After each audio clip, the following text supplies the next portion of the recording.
permettez-moi de revenir un peu sur le cas du président Thomas Sankara. S'il vous plaît. Je continue, c'est dans le même lancé. Monsieur Abdul Karim Bariadi-Lota, répondez à la question, s'il vous plaît. Monsieur Kabore, je vous ai répondu. Le fait que nous sommes divisés, ça donne de la force aux terroristes. Permettez-moi. Avec les attaques qui poursuivent. Justement, et tout le monde est conscient. Et dès l'entame de ma narration, je vous ai dit, là où l'idée terroriste prenne de l'ampleur, c'est là où le peuple est divisé, c'est là où le peuple ne s'entend pas. Maintenant, j'aimerais revenir sur le dossier du président Thomas Sankara, que je vous ai dit tout à l'heure, que j'ai beaucoup de respect pour lui. Mais la majeure partie de ceux qui s'approprient la paternité du président Thomas Sankara, là, mais c'est des affairistes, c'est des hommes d'affaires. Quand vous prenez un monsieur, je m'excuse du terme, mais il faut le dire, pour que l'histoire burkinabé puisse suivre sa cours. Quand vous prenez un monsieur comme Maître Béni-Wendé Sankara, qui se dit être avocat de la famille Thomas Sankara, qui se dit être un fervent défenseur de l'idéal Thomas Sankara, et qui après part se coaliser avec ceux qui ont profité de la mort de Thomas Sankara. Vous pensez que ce monsieur-là, c'est un exemple? En quoi Maître Béni-Wendé Sankara peut aller se coaliser, peut faire partie de l'APMP du président Roch Kaboré? Le président Roch Kaboré qui a été seul qui ont applaudi la mort du président Thomas Sankara en 1987. Vous avez des preuves? Si j'ai des preuves, puisqu'ils ont continué avec le président Blaise Compaoré, j'assume la responsabilité. Maître Béni-Wendé Sankara, si quelqu'un s'est trompé de vocation, c'est bien sûr Maître Béni-Wendé Sankara. Et aujourd'hui, quand vous voyez des gens comme Maître, comment il s'appelle encore, Guy Hervé Kam, qui demandent à la justice burkinabé d'arrêter le président Roch Kaboré, le président Blaise Compaoré, parce qu'il fait, comment on appelle ça? Il est sous mandat. Il est sous mandat. Moi, je dirais tout simplement que c'est une honte de la part de M. Hervé Kam. Si M. Hervé Kam avait une petite dignité, il allait se cacher et se la fermer. Parce qu'en 2015, ils ont soutenu un pouvoir qui n'a pas été démocratiquement élu. Ils ont soutenu Mordicus, le monsieur Yacouba Isaac Zida, par tous les moyens ici, et on a été témoins. Des photos leur montrent en train de coagiter et en train de manigancer les choses. Des photos leur montrent où ils étaient en concertation avec le président Roch Kaboré. Aujourd'hui, ils n'ont qu'à souffrir que leur avantage est fini. Ils n'ont qu'à souffrir. Oui, mais M. Abdul Karim Bariadi-Lota, s'il vous plaît, M. Abdul Karim Bariadi-Lota, ce qu'il faut observer aussi, c'est qu'au niveau du clan Blaise Compaoré, il y a également une division qui ne dit pas son nom. Bon, là, vous ne me permettez pas de grandir. S'il vous plaît, vous allez grandir, comme ça. Il y a certaines choses, par exemple, quand vous évoquez... Est-ce qu'au sein du clan Blaise Compaoré, cette division aussi ne participe pas justement à créer des situations... Oui, quand vous évoquez le clan Blaise Compaoré, je reconnais très rapidement la crise qui sévit au niveau du CDP.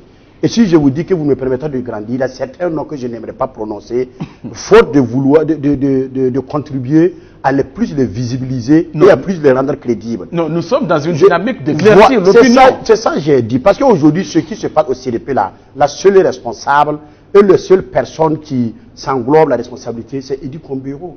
C'est Edi Kombiro qui a sémé ces 10 années-là au sein du CDP. Je suis désolé de le dire parce que je fais partie de ceux-là qui l'ont soutenu. Donc vous êtes de l'aile historique? Non, je ne suis pas de l'aile historique. Je suis de l'aile qui perceptive. L'aile véridique. Voilà, l'aile véridique, je vais dire. Je dirais aujourd'hui, j'ai eu honte même à la place du président Edi Kombiro parce qu'aujourd'hui, tout le monde sait le lien qu'il existe entre le président Blaise Compaoré et le général Gilbert Guinguéré. Et Edi Kombiro se revendique être pro-Guinguéré. On ne peut pas être pro-Guinguéré et fustiger le président Blaise Compaoré sur les plateaux de télé, partout où il passe, et même aller jusqu'à traiter le président Blaise Compaoré de quelqu'un qui ne répond plus de toutes ses sensibilités. Moi, donc, c'est de vous dire... On parle de la sécurité. Voilà, non, tu n'as pas la police. Non, Badelo, tu n'as pas la police du débat. 30 secondes, M. Badelo.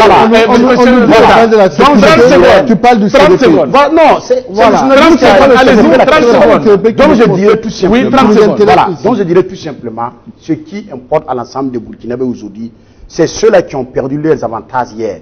C'est ceux-là qui pensaient que la gloire et la réussite là se limitaient au MPP et du président Roch Kaboré. Les militaires ont pris leurs responsabilités. Et je vais profiter du plateau pour interpeller le président d'Amiba et le ministre de la Justice, Maître Barthélémy Kiélé, ou je ne sais pas on l'appelle là. Vous ne pouvez pas être devant un État où vous êtes venu par coup de force, des gens qui traînent des casseroles. Il y a eu des audits qui ont été faits, que ce soit à l'Assemblée nationale, que ce soit dans le ministère. Ce n'est pas vous-même qui avez fait l'audit, même sous Roch Kaboré, l'histoire de Salmon fait là, on est où? Donc, je risque fort même. Donc, vous les interpellez à agir. À agir, parce qu'à un moment... Effectivement, en sport, 9 mois et un point sur 9, c'est inacceptable, c'est blâmable, hein, mais compte tenu du fait que c'est leur première participation, tout le monde a constaté ce qui s'est passé, les préalables qu'il a eu avant le départ même de leurs joueuses là, c'est-à-dire que lui, il n'y a pas eu de l'intelligence au niveau des premiers responsables. Voilà, le staff n'a pas joué un bon rôle parce que les filles n'étaient pas motivées, ils avaient constaté voilà, les dénonciations qu'il y a eu. Et moi, ce qui me cœur en passant, c'est que les filles qui ont eu le courage de dénoncer ce qui n'allait pas au sein de l'équipe nationale ont été recalées à la dernière minute, avant même le départ à cette CAN. Donc il y a tous ces manquements-là qui ont démotivé les joueuses, mais je pense qu'en fin de compte, j'ai pu suivre 2 matchs, j'ai suivi le premier et le deuxième match, c'est le dernier match que je n'ai pas pu suivre. Et je pense que ces joueuses-là ont de la matière, si elles sont bien encadrées, si les premiers responsables là, se responsabilisent et faire preuve de professionnalisme dans les jours à venir, je pense qu'on pourra compter sur elles. Ces joueuses.